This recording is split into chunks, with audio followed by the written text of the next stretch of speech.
আজি বনালোঁ দুই ধৰণৰ কঁঠাল গুটিৰ পিটিকা। যিহেতুকে এতিয়া কঁঠালৰ ছিজন, সকলোৱে কঁঠাল খাইছে, সকলোৱে ঘৰতে কঁঠাল গুটি আছে, সেয়ে ভাবিলোঁ কঁঠাল গুটিৰ পিটিকাৰ এটা ৰেচিপি লৈ আনো। গুড মৰ্ণিং এভৰিৱান, মোৰ অন্য এটি ভিডিঅ'লৈ সকলোকে স্বাগতম জনাইছোঁ। এয়া মই কঁঠাল গুটিখিনি ভালদৰে ধুই মেলি ৰ'দত শুকুৱাই থৈছিলোঁ। এয়া কিমান বেছি ধুনীয়া হৈ আছে দেখিছে নহয়। আৰু এনেদৰে ধুই মেলি শুকুৱাই থ'লে বহুত দিনলৈ ভাল হৈ থাকে। আৰু এয়া মই বইল কৰি ল'লোঁ কুকাৰত 3টামান চিটি মাৰি। যিহেতুকে জুই নাই, যদি জুইত পুৰি লোৱা হয় খাবলৈ বেছিয়ে ভাল হয়, বহুত বেছিয়ে ভাল হয় পিটিকাখন। আৰু এয়া বইল কৰাৰ পিছত অকণমান পুৰি লৈছোঁ গেছতে। তেতিয়া অকণমান স্মকি ফ্লেভাৰ আহে, পুৰা গোন্ধ এটা আহে, তেতিয়া পিটিকাখন খাবলৈ বহুত বেছি ভাল লাগে। আৰু এইফালে সৰু সৰু দুটুকুৰা আদা আৰু 3টামান কেঁচা জলকীয়া আৰু কেইফুটামান নহৰু পুৰি লৈছোঁ। আৰু এইফালে এটা বিলাহী পুৰি লৈছোঁ। আৰু এইফালে 3টামান শুকান জলকীয়াও পুৰি লৈছোঁ। আপোনালোকে শেষলৈকে চাই থাকিব কেনেধৰণে বনাওঁ। আৰু এয়া মই পুৰি লোৱাৰ পিছত বাকলিখিনি ভালদৰে গুচাই লৈছোঁ। আৰু লাগিব অকণমান খৰিচা।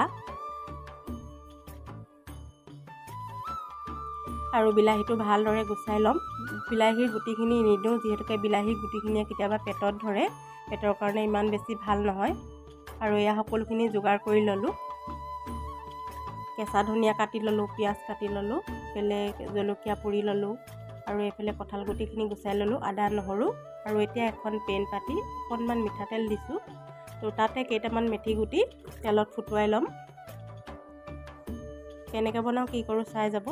আজিৰ কঁঠাল গুটি পিটিকা বা চাটনিবিধ মই পটাতে পিচিম। পটাত পিচিলে টেষ্টটো বহুত বেছি ভাল লাগে আৰু তাৰ সোৱাদটোও বেলেগ হয়। যদি আপোনালোকৰ পটা আছে পটাত পিচি ল'ব। তেলখিনিও গৰম কৰি হৈ গ'ল। এয়া প্ৰথম পিটিকাবিধৰ বাবে মই কেইটামান কঁঠাল গুটি লৈছোঁ।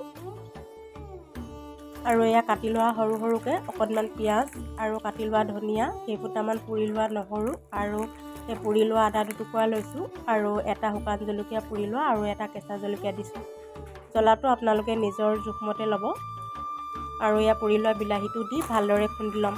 আৰু খুন্দি লোৱাৰ পিছত কি বস্তু মিলাওঁ আপোনালোকে চাই যাব। এনেদৰে খালে বহুত বেছিয়ে টেষ্ট লাগে। লগত একো বস্তুৱে দৰকাৰ নাই, অকণমান টেঙা দাইল হ'লেই হৈ যায় লগত। পিচি হোৱাৰ পিছত দিছোঁ এয়া অকণমান গৰম কৰি ৰখা মেথি তেল। তাৰপিছত সোৱাদ অনুসৰি দিছোঁ নিমখ, ক'লা নিমখ অকণমান দিছোঁ। তাৰপিছত দিছোঁ অকণমান নেমু ৰস চেপি। আৰু একেবাৰে শেষত অকণমান ভোট জলকীয়া আচাৰৰ তেল দি দিছোঁ। আৰু এতিয়া সকলোখিনি ভালদৰে মিলাই ল'ম। এয়া ৰেডি হৈ গ'ল প্ৰথম পিটিকাবিধ বা চাটনি বুলিও ক'ব পাৰি। যিহেতুকে মই পটাত পিচিছোঁ সেইবাবে চাটনি বুলিয়ে ক'ব পাৰি। আৰু এয়া দ্বিতীয়বিধ চাটনিৰ বাবে মই লৈছোঁ কঁঠাল গুটি কেইটামান, দুফুটা নহৰু, দুটা পুৰি লোৱা কেঁচা জলকীয়া, অকণমান ধনিয়া আৰু অকণমান পিঁয়াজ আৰু অকণমান দিছোঁ খৰিচা।